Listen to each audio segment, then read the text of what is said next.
All right, well, hello everyone again. Thank you for joining. My name is Juana. I am a board member with the DC State Fair and the chair of our education committee that has brought you today's event. I want to give you a quick rundown of our logistics here. So everyone is muted as they come in. And as we get into the demo, you will be able to request to be unmuted if you want to ask your question verbally, and otherwise feel free to send your questions using the chat function. You should also be able to see a transcript icon at the bottom of your screen where you can show subtitles or show the transcript on the side of your screen. And so however you found us, so if you don't know yet, the 2021 DC State Fair is going to be on Sunday, September 12th at the Martin Luther King Jr. Library in downtown DC. So definitely save the date for that. Today's program is part of an educational series we're doing in the run-up to that fair. So we're calling it Level Up with the DC State Fair because it provides participants an opportunity to learn new skills, get more information about the agricultural, culinary, and art happenings in the district. And so this is our second program in the series. Our first program focused on agriculture, and today's program focuses on culinary arts. And so today's topic, we will be doing, well, Maggie, one of our fellow board members and also former Blue Ribbon winner for our pie contest in 2019, is going to be doing a demo and also talking about ways to incorporate local ingredients in pie making. And so, yeah, we're going to, I sent a chat with the recipe that she's going to be following, so you can feel free to follow along. And then we're going to, she's going to show us how to follow that recipe and create the pie dough. And then we'll talk a little bit about using local ingredients. And then we will finish the pie dough with rolling it out, and you'll be able to ask questions throughout. So with that, I am going to let Maggie kick us off. Thank you. Thanks so much, Juana. Good morning, everyone. I am so excited to spend a Saturday morning talking about my favorite thing in the world, making pie. I have been baking pie for the last 15 years, basically ever since I started hosting my own Thanksgiving dinners. And I made my first pie ever from scratch, start to finish, and got obsessed with perfecting the art of pie dough and making pie, and was so psyched to win a blue ribbon at the 2019 State Fair. And so I really hope today you guys will follow along with this pie dough recipe, and it'll give you some of the confidence you need to enter the DC State Fair or State Fair, wherever you happen to be watching from today. This is my go-to pie dough recipe. It's, there's no new pie dough recipes out there in the world. They're all based on sort of the same basic premise. But this is the one that I have found that works really well for me. That gets a perfect balance of butter for flavor and shortening for that super tender pie crust that you want. And so I wanted to show today 2 different ways to make this pie dough. And then obviously throw your questions out in the chat if you have them, or let me know if you're baking along while we're doing this today, and I can cheer you on and offer some help. So I think we can go ahead and take the, or actually we can leave the recipe up and I'll just go over really quickly what's in it. I have this recipe like committed to memory at this point because I have made it so many times. So I start with 3 cups of all-purpose flour, and you want to make sure you have plenty of flour on hand because you're going to need more later for rolling it out. And then I add to that a tablespoon of sugar and a teaspoon of salt, and I'll actually go ahead and do that now. And if I can call into service my camera person, we're going to get the pie cam going so you guys can watch along here. Let's see here. Do that. We'll do that right over here. You can see here. Hang on 1 second here. We're going to get the pie cam figured out. Let's see. Juana, can you spotlight the pie cam for us? Yeah, it should be spotlighted. Okay, cool. Let me just see what we're seeing here. Hold on. And we can go ahead and take the recipe down now so you guys can see. Got it. Up here. There we go. And actually hold it landscape so we can see.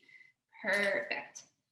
So like I said, same basic recipe no matter which way you're making this. So I start with 3 cups of flour, and to that I'm adding a tablespoon of sugar.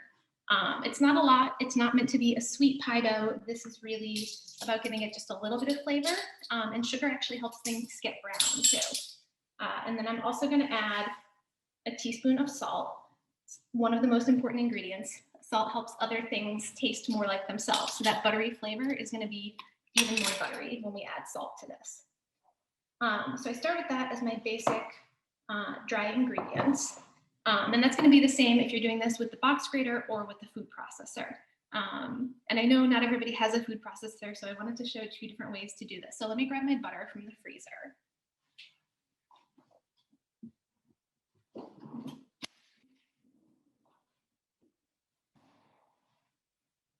So you can see that there. It looks like a bowl of grated cheese, but that is actually a bowl of grated butter. And I'll show you here how I do that. I start with a stick and a half of butter. It's 12 tablespoons. Stick it in the freezer overnight so it's super, super frozen. And then you just grate it on a box grater, just like you would a block of cheese. And it gives you these like little curly ribbons of frozen butter. So the thing with pie dough is you need to get your butter into small pieces and then incorporate it into all of your dry ingredients. And so this is a great way to do that, where you get like uniform bits without any special equipment. I think everybody's got a box grater in their kitchen. So got all of my butter in here now. And you can tell it is a warm day. This butter is melting as soon as I touch it here. So that is one of my little tricks that I do when I'm making pie dough is pause whenever things get too warm and throw everything back in the freezer, wash your hands, wait 5 minutes for everything to cool down, and then jump back into things. Especially baking pie in the summer, it's just you're working against all odds to try to keep your butter cold. So now that you have a stick and a half of grated butter, this all just goes into the flour. And so instead of, like, you might have seen recipes that have you cut the butter in or cut it into cubes and then smash it up into your flour. This way, the butter's already in tiny pieces, and you just toss it all together, and it's all like cut in and coated and ready to go. So you might have seen a pie dough recipe that tells you to look for pea-sized bits, and that's basically what we've already achieved by grating the butter here. So this is the other thing. You're going to get messy. You need to get your hands a little bit dirty when you're making pie. So I've got my butter mixed in with all of my dry ingredients, and now I'm going to add my water. So I have a half a cup of water here that I've got a handful of ice cubes sitting in, so it'll say super, super cold. And I'm going to drizzle this in sort of a couple of tablespoons at a time. And I'm going to switch at this point to a spatula because my hands are warm and they're going to start warming everything up the more I start handling this. So give that a couple stirs. It's still super, super dry and crumbly. Whoops. So I'm going to add a little bit more now. I feel like a lot of pie dough recipes give you the amount of water you're going to use in tablespoons. And I have always found that I end up using almost a half a cup of water, no matter what, for this amount of pie dough.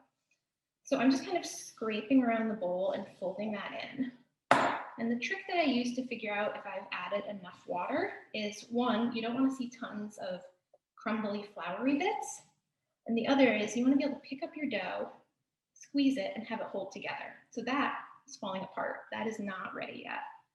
So I'm going to drizzle in some more water.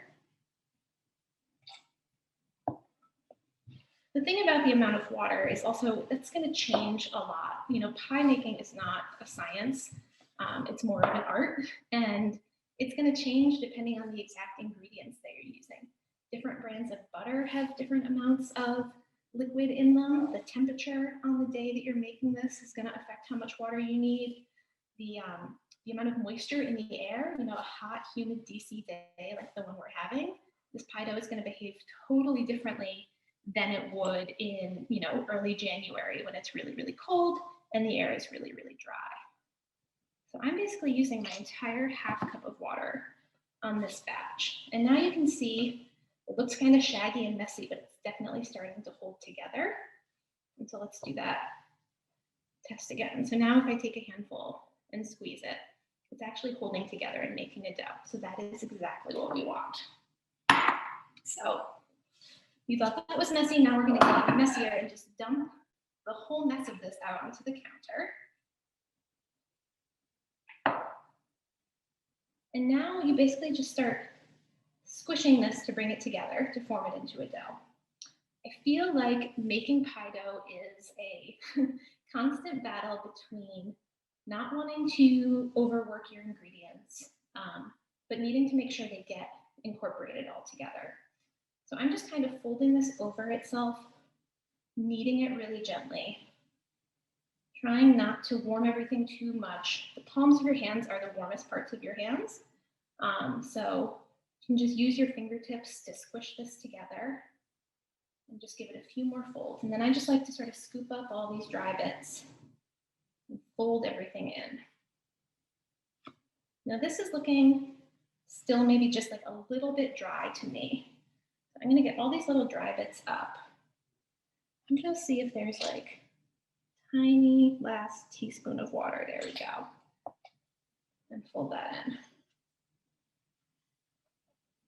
The thing about this phase of making the dough is that it's not going to look perfect, and that's okay. If we kept going until this made a totally cohesive dough that was like all one color, we would have worked the dough too much, and you're going to end up with a tough pie crust. So it's better to leave it a little bit shaggy and a little bit messy at this point. So this is enough for 2 rounds of pie dough, a top and a bottom crust, or just 2 crusts if you're making a single crust. So I'm going to use one of my favorite tools. This is the bench scraper, and just cut this in half. And actually, if we zoom in, now you can see you still got like little flakes of butter all throughout the dough here. And I'm going to squish this a little bit more and just basically form it into a rough disc. And you can see still kind of shaggy and falling apart. And that's okay, because now is like the most important step, which is letting this dough rest. So I'm going to wrap this up in plastic. I can get it off with my flour covered hands.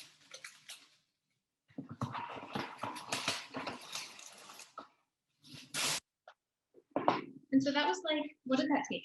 5 minutes maybe? Now I had my butter already grated. So that does take a few minutes, but the actual mixing of the dough is super fast. So that's one, and we'll wrap up the second one here. Now, if I happen to know what kind of pie I am making with this, and I know, for example, that I'm going to make a lattice on top, what I will do is I'll make one of my pieces of dough kind of round. You want to give yourself as much of a head start as you can when you're rolling out the dough. And I'm going to want to roll this piece into a circle. So I'm just going to start in a circle shape for that one.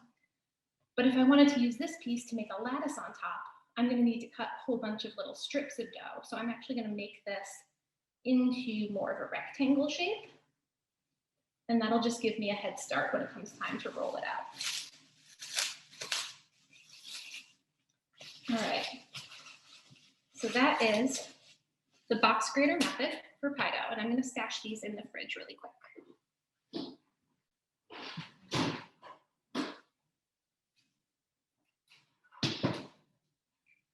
Now, that is what I will do if I am making just a single pie and don't really feel like washing a ton of dishes. But around Thanksgiving time, when I'm making tons and tons of pies, I definitely get out my food processor because it is even faster than the box grater method. So I want to show you guys what that looks like too, because I know, especially using a big piece of equipment like a food processor can be a little bit nerve-wracking, like you're gonna overmix your dough or you don't know what you're looking for. So we'll do that one now too. If I can figure out how to open it. Here we go. All right, so same thing as before. I've got 3 cups of flour in the food processor. I'm gonna add that tablespoon of sugar and a teaspoon of salt.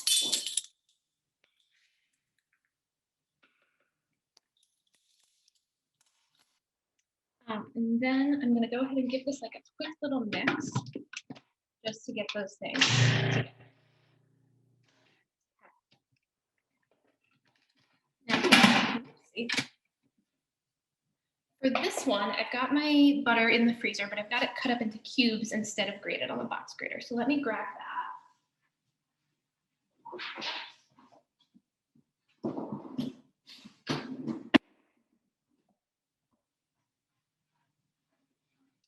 So same amount as before, stick and a half of butter, but cut up into kind of 3/4 inch or 1/2 inch cubes and get that in the food processor.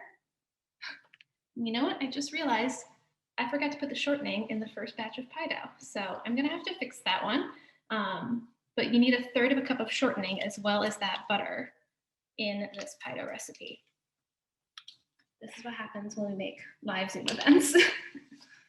So Maggie, is there a way to fix it once you forgot it? that's a great question, Juana. I will probably take it out and sort of smush the dough down and dollop the shortening on it, and then fold it a few times to get it distributed throughout. So it's definitely, I think it'll probably work, but ideally you would remember and add your shortening and your butter at the same time. The shortening, of course, you can't grate the way you could the butter because shortening never really gets solid like that. So that you would just add in, cut up into small pieces if you're using the box grater method. So I've got my butter, my shortening, and all my dry ingredients in here. And now it's gonna get a little bit loud.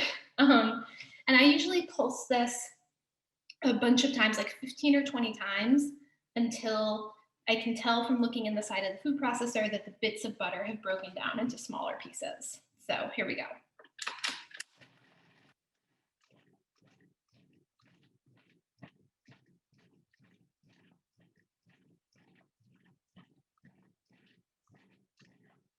All right, and then we can take a look in here and see what's going on.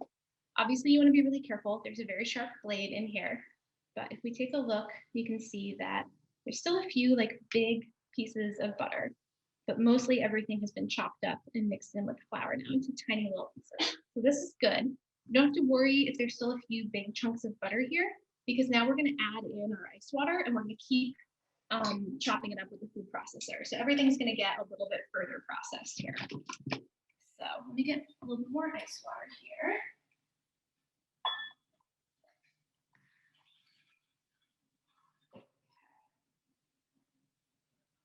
And so for this, you want to use the little chute on top of the food processor. And you're basically just going to drizzle in the water from the top while you pulse it. And look really carefully to what's happening through the sides of the bowl, and also listen, because you're going to hear a difference as the dough starts to clump together, and that's going to tell you when you've added enough. So here we go. Oops. Hang on. This wasn't locked in.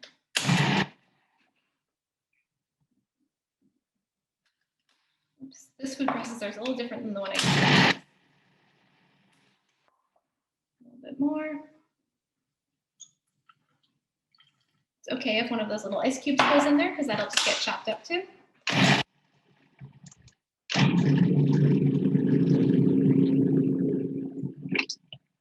See that? Did you guys hear that difference? All of a sudden, everything starts to get a little clumpier in here. So that's when we can do the same test we did before, where we very carefully, avoiding the blade, reach in and grab a handful, and you can see that it clumps together and makes a dough. And so that's how you know you've mixed it enough, you've added enough water, and this is ready to go. So once again, you get to make a giant mess.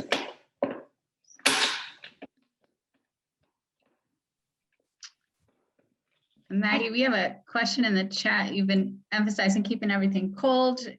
Would you mind explaining why that is? Yes, so you want your butter to stay cold because you want distinct bits of butter in your pie dough Like this would be way easier to mix together if you just melted everything, like melted your butter and mixed it in. Obviously that would be easier, but what would happen then is you wouldn't get the flakiness, because what happens in the oven is those little bits of pie dough, if they're still in distinct pieces, as they melt and release steam in the oven, that's what gives your pie dough that lift and that flakiness. So one of the secrets to flaky pie dough is just to keep everything as cold as possible and not to work it too much so you can still see little bits of dough, little bits of butter in your dough. So I've got this sort of crumbly looking mess out on the counter now. Scrape this all together. Clear that away. And then same as before, I basically just kind of press everything down and then start to lift and fold it onto each other. You can see everything's in sort of slightly smaller pieces because the food processor did a lot of that work for us, chopping everything up. And do you have recommendations for the types of brands used for flour, butter, shortening that also came through? I know we're going to talk about flour a little bit in a second here when we get into the ingredients, but yeah, do you have preferences? You know, for this purpose, I just use store brand butter. I usually shop at Whole Foods, so whatever their house brand is. I use Crisco for shortening, mostly because it comes in these super handy sticks, which have the little measurements on the side, just like a stick of butter does. And I find that way easier and neater to work with than scooping Crisco out of that big tub. And then for flour, I am pretty loyal to King Arthur flour. I've done a lot of online shopping with them during the pandemic, ordering like 5 bags of flour at once. But I like that they have a wide range of different styles of flour that you can use. But don't let that stop you from trying to make pie dough. You can make totally delicious pie dough with just like store brand stuff. I will say it's important to make sure, especially with flour, that you get something that hasn't been sitting around for a really long time. So if you are not a baker and haven't purchased flour for years and years, maybe just like go buy a new bag. It's worth it to start with good fresh stuff. All right. This dough is looking better because I remembered to put the shortening in it. So you can see that that came together really nicely. I've got that formed into my 2 discs, and I will go ahead and wrap that up and stash that in the fridge. So, Juana, I think we wanted to chat a little bit now about sourcing other stuff for pie baking, what's the stuff that goes inside this delicious flaky pie dough, and maybe take some more questions from our audience. Yeah, so sorry if you said this, but how long do you usually let the pie dough rest for? Yeah, so I like to give it about a half an hour if I'm making the pie the same day, like definitely at least half an hour to rest in the fridge. And that's because this is when everything's really going to hydrate. All that flour is going to soak up the water and the butter, and it's just going to make it easier to roll out. But you can also make it way in advance. So you could make this and stick it in the fridge and leave it there overnight if you wanted to bake your pie tomorrow. Or if you weren't making your pie for a few days or weeks or even months, wrap this up super, super well in a couple layers of plastic wrap, and then put everything into a freezer Ziploc bag. And you can stash this in the freezer. I have kept pie dough for like up to 6 months without a problem. Very nice. Well, while our real-time pie dough is resting here, we wanted to spend a bit of time to talk about local ingredients. It's definitely one of the things DC State Fair highlights is local agriculture. And so certainly there's a lot of vendors you can turn to buy pie ingredients, including fruit and berries and flour. So we're just spotlighting a couple for you here today. One of them is 78 Acres, which is a farm out in Smithsburg, Maryland. And we've highlighted some of the pie filling ingredients that they offer that you might want to check out. So they have apples, peaches, sour cherries, blackberries, etc. And they are they do sell at the Columbia Heights Farmers Market, including today and Wednesdays, and then at the Monroe Street Farmers Market on Saturdays as well. So definitely feel free to check them out. And then maybe one ingredient that we don't often think about buying local is the flour. And there are some options for local flour. So we wanted to spotlight one of them, which is Megrash Farm. They're also in Maryland, and you can purchase their flours online. They have many different kinds of flour, and then they are also at the Tacoma Park Farmers Market every Sunday. So if you are feeling inspired, you can check them out tomorrow at Tacoma Park and make your pie dough from there. And then if you want to go even never worked with local flour. Like I was saying, I just buy King Arthur flour or whatever I can get at the grocery store. But I'm so excited to try this because I'm like an evangelist for buying local when it comes to the fruit that I use in my pies. I just think it tastes better, and I want, to get the freshest, best in season stuff. And of course, I should take that same philosophy and apply it to the flour that I use for my pie too.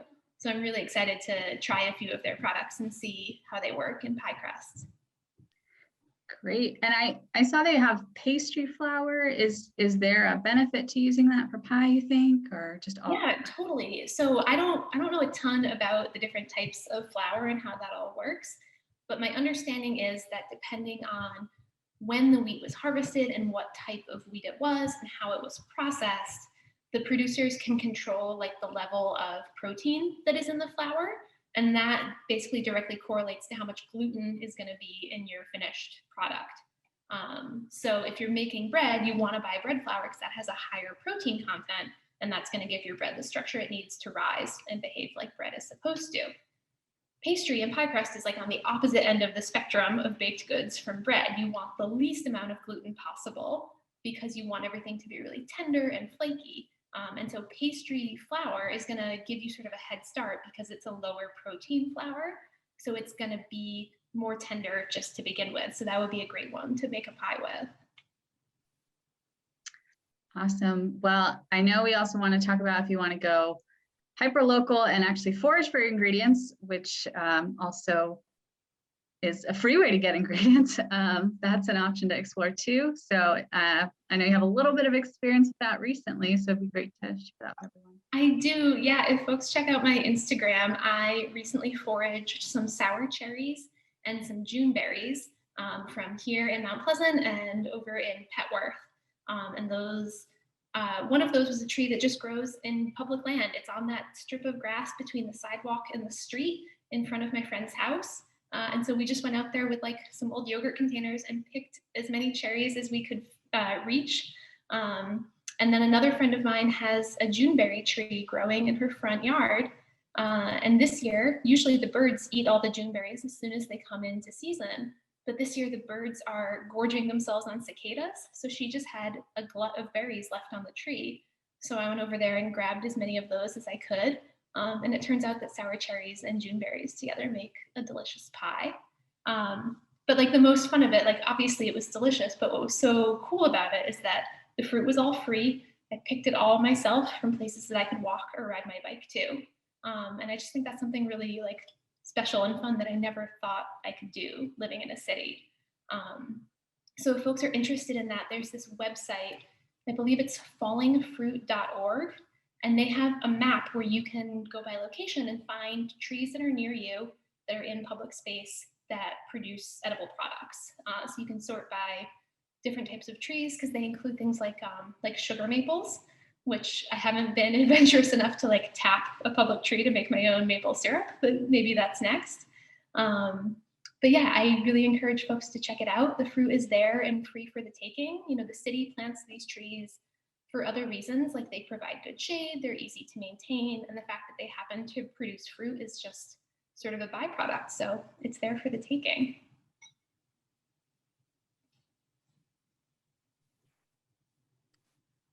Awesome. I have not seen any questions about that. So maybe we can transition into rolling out your pie dough. Any tips? Yeah, I do. I think we had a question that came in via Instagram about pie filling that I did want to talk about just before we go into rolling pie dough, which was about how to make a filling that isn't a soupy mess, basically. And this is probably, I know most people are like really intimidated by the dough and the crust part of pie baking, but I actually think getting a pie filling that holds together and doesn't just like leak out on the plate when you cut it is even more challenging. And so I know King Arthur Flour has a really great like image that they share on social media sometimes that shows for the different kinds of fruit that you might be baking with, what the right thickener is to use for that filling. So pie filling, if you're talking about just sort of a basic fruit pie, is a combination of fruit, sugar, and some form of thickener, and then whatever other flavorings you want to add.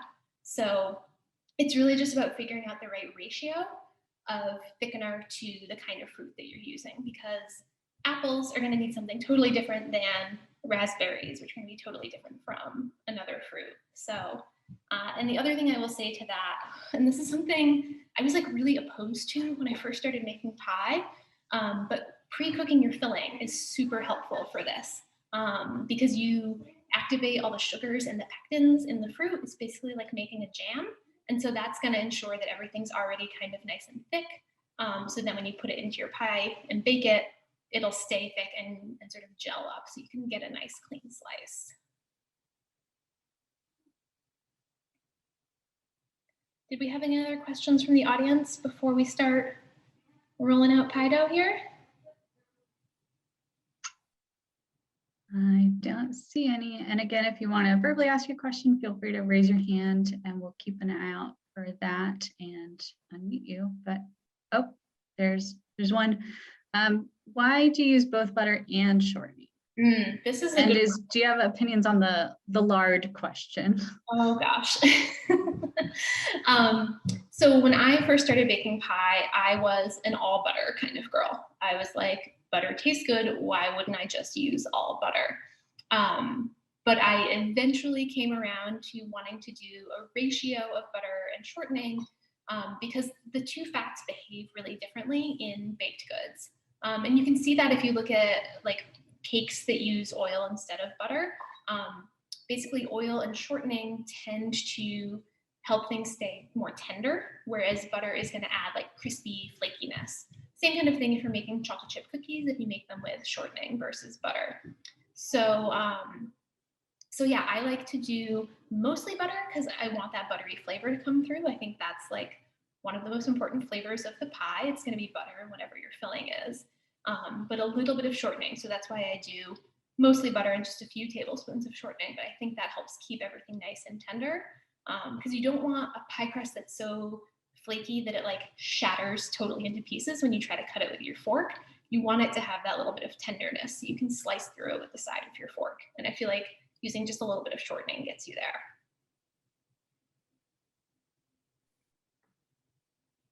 Great, and you might get into this as we do the rolling out, but there is a question about using a metal or ceramic pie tin. Yes. So I love a metal pie plate, and I actually bake a lot of my pies in just those aluminum disposable pie plates because I'm baking for friends and family, and it's just easier to not have to worry about trying to get a pie plate back from them. But they're also totally good. You can wash them and reuse them a couple of times. But I like them because they are thin, and metal conducts heat better than ceramic or glass. And so I think they are the key to getting a really crispy bottom crust and having no soggy bottoms, as they say on Great British Bake Off. I will say it's really nice to bake in glass because you can see what's happening in your pie. So you can open the oven door and take a peek and see if it's getting brown. So that's nice if you want to be able to keep a direct eye on what's going on, but I find that metal pie plates are the way to go. And the other thing we'll say about getting a crispy bottom, getting your filling to thicken, getting everything sort of nice and perfect in the end, is that you almost can't overbake a pie. Like you could burn a pie because you baked it at too high a temperature, but as long as you keep your temperature relatively low, you could bake a pie for like almost 2 hours and it would be fine. And that is one of the best ways to make sure your filling thickens up, especially if you haven't pre-cooked that filling, because you want all of that moisture to be able to evaporate. And so the other thing is making sure when you do your top crust that you cut enough ventilation holes if you're doing just a a full crust, or if you're doing a lattice, that you leave enough space so that as the filling cooks, the steam can get out, and that's how your filling is going to thicken up.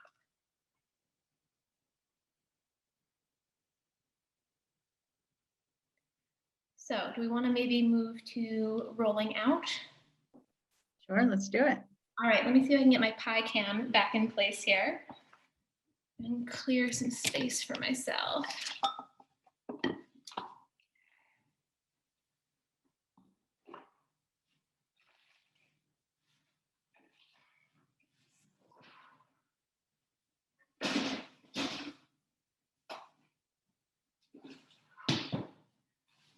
Okay, so it obviously hasn't been a full half hour yet, which is what would be ideal, but that's okay. I think this is going to work fine for demonstration purposes. Also, I'm going to use the one I made with the food processor because that's the one that I remembered to add the shortening to. So the other one is going to take a little bit of work to get it to be workable. So you can see that I put some flour down on the counter and some flour down on top of the disc of pie dough. And now I'm going to put some flour down on my rolling pin. This is the name of the game, flour on everything so that nothing sticks. If this pie dough had been in the fridge for like a couple of hours and had gotten pretty solid and cold, I would actually take it out and then let it sit at room temperature for like at least 5 minutes so that it would start to soften up just enough. This is like a constant game of wanting to keep it cold so the butter doesn't totally melt, but also wanting it to not be so cold that it's cracked and falling apart when you're rolling it out. So this is going to be my bottom crust, and so I'm going to try to keep this generally in a circular shape. One of the first things I want to do is flatten this out to be a larger circle. So I'm actually just going to push down with my rolling pin and then give it a turn and push down again. And that's just going to start to smush things out. What I like to do, since those edges are starting to crack, is at every phase just kind of patch those back together. Because if you don't, then you're going to have lots of big cracks in the dough as you go. I also like to pick this up really frequently, move some more flour back under it, and flop it back down. Because what you don't want to do is keep rolling out your pie crust and then get it totally rolled out and have it totally stuck to the counter. So always make sure it's moving really easily on the counter. And then what I like to do is work towards myself. So I'll start with the rolling pin about in the middle of the dough, push down, and sort of pull it back towards me. Rotate it 90 degrees, and then same thing. Roll it back towards me. And this is just so I'm not like leaning across the counter and working harder than I need to get this rolled out. You can see it's already sort of forming a slightly weird, not quite circular shape, which is okay, because as you go, you can use the edge of your rolling pin to sort of direct this into a more circular shape. So it's really about keeping tons of flour. I can feel that things are starting to stick a little bit, so I'm going to slide my hand under and get more flour on the counter again and get back at it. So just towards me, rotate, and roll again. If at some point during this, your pie dough is like falling apart or it's starting to get really warm and you can tell that the butter is melting, like I can tell as I touch the edge right here, there's like a little buttery pocket. It feels a little bit warm because it's a warm day and we haven't quite let this cool as much as I might normally. It is always a good idea to just put the whole shebang back in the fridge again and like wait for 10 minutes and then go again. Because that is going to be easier in the long run than trying to work against the clock and try to get it totally rolled out all at once. Let me get a little bit more flour on the counter here. And Maggie, do you have advice if people's pie dough is just stuck to the counter, it's not coming off, it's glued down? Is it lost cause? That is, I don't know where I put it. That is where a bench scraper like this or like the metal one I was using before is really handy. At that point, I would sort of scrape the whole thing up, fold it onto itself, and then put it in the fridge and let it chill and then try again with more flour. So at some point you kind of have to give up on the work that you've done to roll it out and start over if it's completely stuck. So as I get it to approximately the shape I want, this is when I'm going to start paying a little bit closer attention to how thick everything is. And I'm going to realize it's pretty thin on this side and a little too thick over here. So I use one of these taper rolling pins. So it's bigger in the middle and then a little bit smaller on the end. And this is when I like to use that smaller end for more control. And I'll use the palm of my hand, and then I can really direct where the dough is rolling. And this is where I can also start to sort of correct the shape and make sure I get something that's like vaguely circular. This is not talking, we don't need like a totally perfect circle for this. But I really like the shape of rolling pin for the amount of control that it gives me. You'll see that I have like some little cracks here. So I like to just go in with my fingers and kind of smush those together. If you've got some really dry, crumbly edges and things are cracking, you can always just keep a little bowl of ice water nearby and dip your fingers in that and sort of glue pieces back together. So this is also when things start to stick. So this is when it's really nice to use this little scraping tool and get in under there and make sure everything's nice and loose.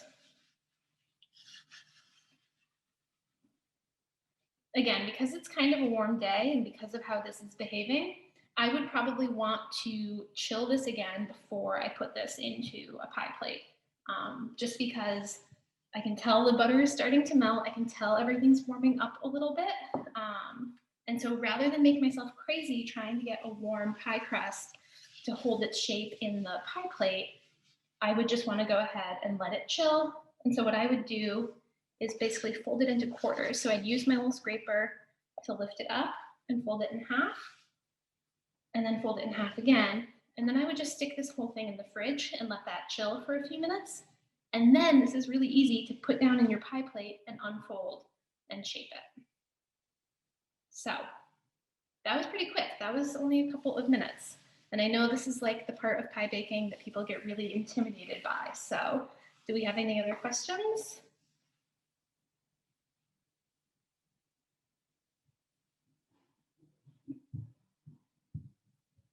No, everybody's really quiet this morning. Is everyone just like sipping their coffee and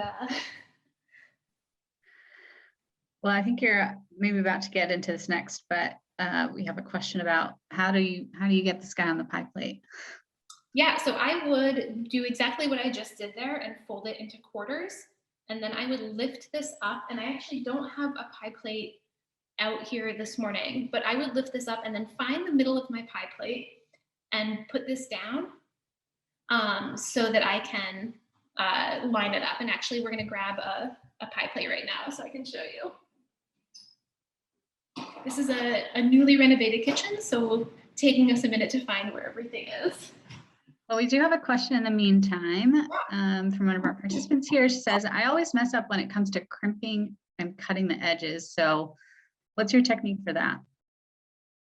Yeah, so I don't have a pie filling ready, so I'm not going to show you like assembling the final thing, but I have a couple of techniques for finishing off the edges.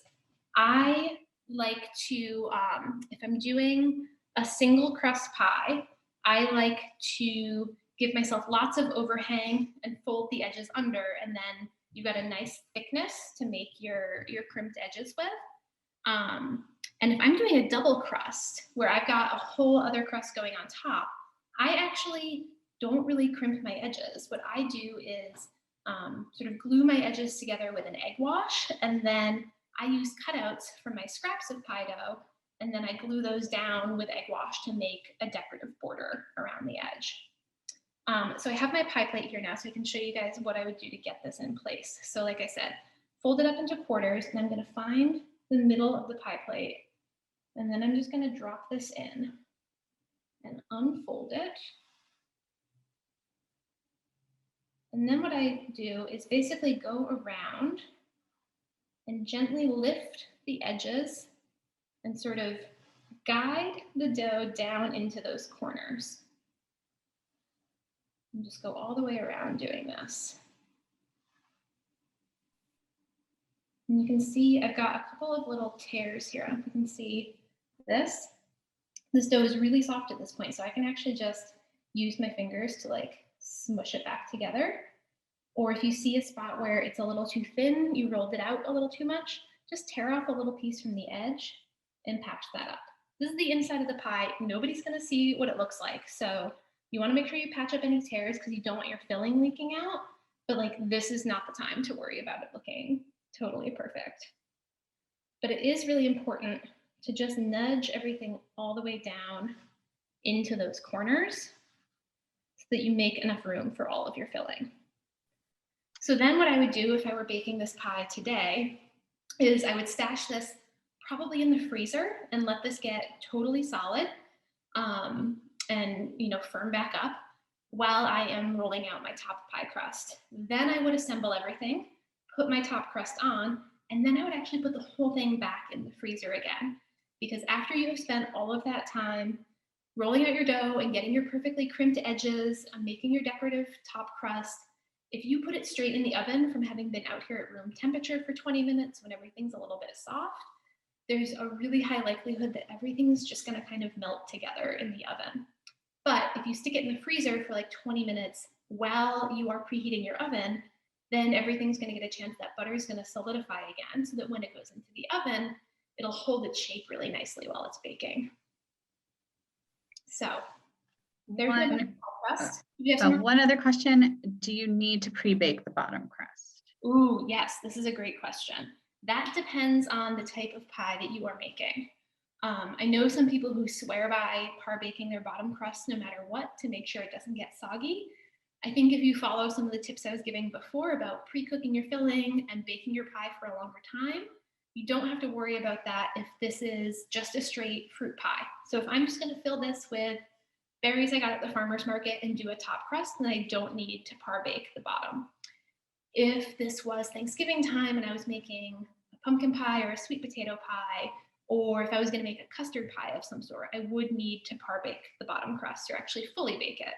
And so for that, you would finish off all of your edges first, and then you would do what's called blind baking, which is where you line the pie plate with some aluminum foil or parchment paper, and then some kind of weight to hold the pie crust in place. Because if you just put this in the oven like this, it's gonna puff up, so you're not gonna have like a nice flat bottom to put your filling on top of. You can buy things called pie weights. They are a waste of money, do not buy them. The best thing to use as a pie weight is either just rice, or I actually like to use sugar because I always have tons of it on hand. And you can just pour enough sugar, so you would line this whole thing with foil, and then I would actually pour enough sugar to like make a little sugar mountain in here. And that's gonna make sure that the bottom stays flat and that these edges stay upright while it's baking, because that is like the trickiest part about blind baking, is making sure that your walls of your pie don't slump down in the oven. So yeah, fill it up with sugar, and then you usually bake it for some period of time with that pie weight, and you take it out of the oven, take whatever that weight is off, and then it goes back in to finish cooking. And if you just put a ton of sugar, silly question, it doesn't melt? You can still use that sugar later? So what it does is it like lightly caramelizes, especially if you use the same sugar 3 or 4 times. And then you have what's essentially toasted sugar. And so I got this trick from a baker and cookbook author named Stella Parks, and she has done a bunch of recipes for the website Serious Eats. And she actually has recipes to use that toasted sugar that you use as a pie weight in other things. You can make like cookies and cakes with it. Very nice. Don't need to go to waste. Exactly. Well, I know we're just about wrapping up here, so definitely want to encourage you all to get those questions in now. And also, Maggie, I know you have a dedicated Instagram to your pie baking adventures, and curious, if people can reach out to you through that or any way that you can further provide help. Yeah, absolutely. So I am on Instagram as Maggie Bakes Pie. That is my Instagram dedicated entirely to my baking adventures. And I love to, take questions on there if you want send me a message. I'm always happy to help. And we have, what type of pie was your award-winning pie? It's my favorite pie of all time. It is a nectarine and blackberry pie made with fruit that I bought at the Mount Pleasant Farmers Market. And Juana, as you were saying at the beginning, the state fair is not until September. And nectarines and blackberries are not in season in September. They are in season right now, basically. So if any of you are watching this and thinking about making a pie for the state fair later this year, but want to use summer fruits, I would totally encourage you to do what I did, which is go and buy the fruit now and freeze it so you can use it in a few months in a pie. It's also a great way to like treat yourself to a really delicious berry pie in the dead of winter when you can't get that kind of good produce. Good tip.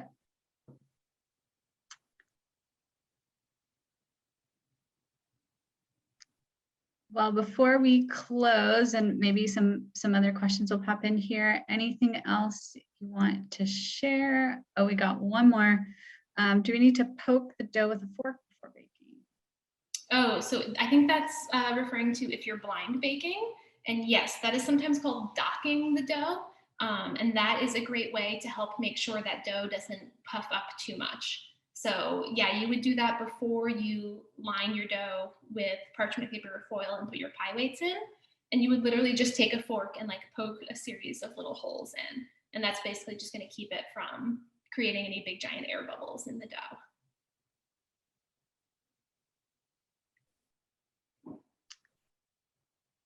Great. All right. Well, we'll see if any other questions pop up in the chat, but while people are here, I just want to mention again that the 2021 DC State Fair is on. It is going to be at the MLK Library in downtown DC. And this year's fair will focus primarily on contests.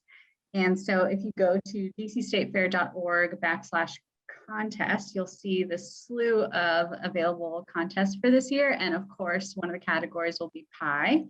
And so usually the specific awards we've had for pie categories are for best apple pie, best fruit non-apple pie, and best savory pie, those types of categories. So we certainly hope today's session kind of maybe inspired you to make a pie and participate in one of those contests. And also want to mention that our 3-part series, educational series here, has our next event coming up with an art event, and that is going to be on August 15th. And that will be a paint event with the Washington Society of Landscape Painters, which is one of the oldest painting organizations in DC.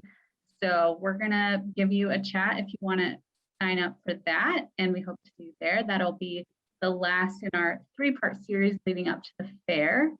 And yeah, with that, we hope to see you there. We hope you really enjoyed this event.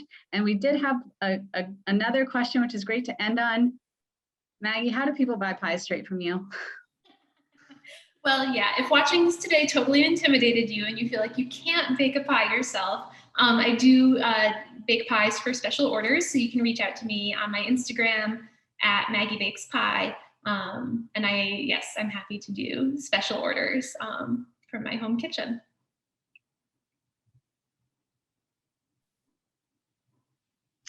Awesome. Thanks everybody for being here this morning. I hope you go bake a pie this weekend. That's right. It's 4th of July, like next week. Yeah, go get yourself. The berries are so good this year. The strawberries are awesome. Like, yeah, go bake a pie. Great. Well, thanks so much, everyone. Hope to see you at our art event and definitely at the DC State Fair on September 12th. Thanks so much. Bye, everybody.